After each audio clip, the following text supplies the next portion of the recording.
നമസ്കാരം. എൻ്റെ പേര് ചെമ്പൈ സുരേഷ്. ഞാൻ ചെമ്പൈ ബാദർ കൊച്ചുമോനാണ്.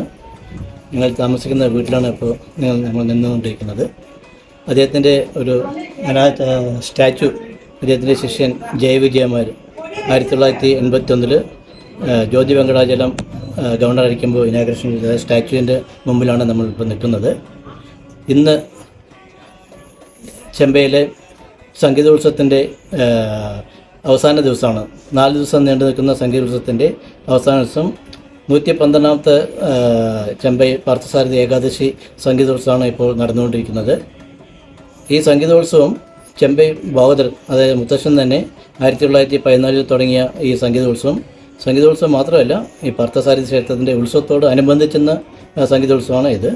അദ്ദേഹം തുടങ്ങി വെച്ച സംഗീതോത്സവം അദ്ദേഹത്തിൻ്റെ മരണാന്തരം അദ്ദേഹത്തിൻ്റെ പൗത്രനും അതിനുശേഷം നമ്മളും ഞങ്ങളുടെ കുടുംബാംഗങ്ങളും എല്ലാവരും ചേർന്ന് നടത്തുന്ന ഒരു ഫാമിലി ഫെസ്റ്റിവലാണ്. ആക്ച്വലി ഇതെന്താ ഒരു ചരിത്രം പറഞ്ഞാൽ, ഒരു കുടുംബം കേരളത്തിൽ തന്നെ വളരെ അപൂർവമായിരിക്കുന്നതാണ് എനിക്ക് തോന്നുന്നത്. കാരണം ഒരു കുടുംബം ഏറ്റെടുത്ത് നടത്തുന്ന ഒരു ഉത്സവം, ഒരു സംഗീതോത്സവം എൻ്റെ അറിവിൽ വേറെ ആരും നടത്തുന്നില്ല എന്നാണ് വിചാരിക്കുന്നത്. കാരണം നമ്മൾ പബ്ലിക്കായിട്ട് ആരുടെ ഒരു 5 പൈസ കൂടി കളക്ഷൻ ഇല്ലാണ്ട് നമ്മൾ പ്രൈവറ്റായിട്ട് നടത്തുന്ന ഒരു സംഗീതോത്സവമാണ്. ഈ സംഗീതോത്സവത്തിൽ ഇവിടെ പങ്കെടുക്കാത്ത കേരളത്തിൽ നിന്നല്ല, ദക്ഷിണേന്ത്യയിൽ ഒരു വിദ്വാന്മാരുണ്ടായിരിക്കില്ല.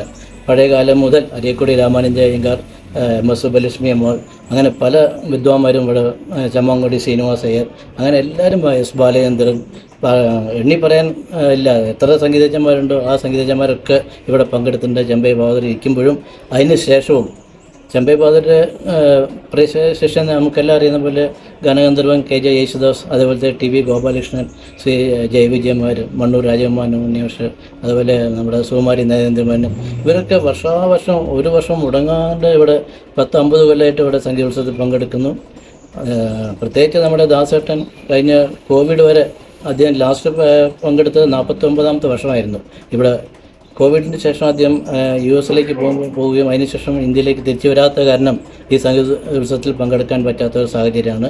എങ്കിലും അദ്ദേഹം അവിടെ 2 വർഷം ഓൺലൈനിൽ തന്നെ ലൈവായിട്ട് പാടുകയും ചെയ്തു. ഇപ്പോൾ ഇന്നലെ കൂടിയും ദാസേട്ടനും പ്രഭചേച്ചി ഇന്നലെ വിളിച്ചിരുന്നു. ഈ സംഗീത ഉത്സവത്തെ പറ്റി അന്വേഷിക്കുകയും അതിൻ്റെ എല്ലാവിധ ആശംസകളും നേർന്നു അദ്ദേഹം. അതേപോലെ തന്നെ ഈ 112ാമത്തെ സംഗീതോത്സവം ഈ 24-ാം തീയതി തുടങ്ങി ഇന്ന് 27-ാം തീയതി അവസാനിക്കുന്നു. അതിൽ രാവിലത്തെ ഈ പഞ്ചരത്ന കീർത്തനം കഴിഞ്ഞ് വൈകിട്ട് പ്രശസ്ത സംഗീത വിദ്വാന്മാരായ അവിടെ G രാമനാഥൻ ചെന്നൈ, അതുപോലെ ഫാദർ പോൾ പൗത്തിങ്കൽ, ദാസേട്ടൻ്റെ മോൻ വിജയ് യേശുദാസ്, അതുപോലെ അനിരൂപ് ആൻഡ് പാർവതി ദിലീപ് എന്നിവരുടെ സംഗീത കച്ചേരി, അതുപോലെ തന്നെ പ്രകാശ് ചുള്ളേരിയുടെ ഹാർമോണി കച്ചേരി, അതൊക്കെയാണ് ഇന്ന് നടക്കാൻ പോകുന്നത്. എല്ലാവരും ഈ സംഗീതോത്സവത്തിൽ പങ്കെടുത്ത് ഇതിനെ എല്ലാവരും ഒരു വിജയമാക്കി തരുവാൻ ഈ ചെമ്പൈ കുടുംബത്തിൻ്റെ പേരിൽ എല്ലാവരെയും സ്വാഗതം ചെയ്തതാണ്. എല്ലാവർക്കും നന്മ വരട്ടെ. പാർത്ഥസാരഥി ഗുരുവായൂരപ്പൻ എല്ലാവരും അനുഗ്രഹിക്കട്ടെ എന്ന് പ്രാർത്ഥിച്ചുകൊണ്ട് നിർത്തുന്നു. നമസ്കാരം.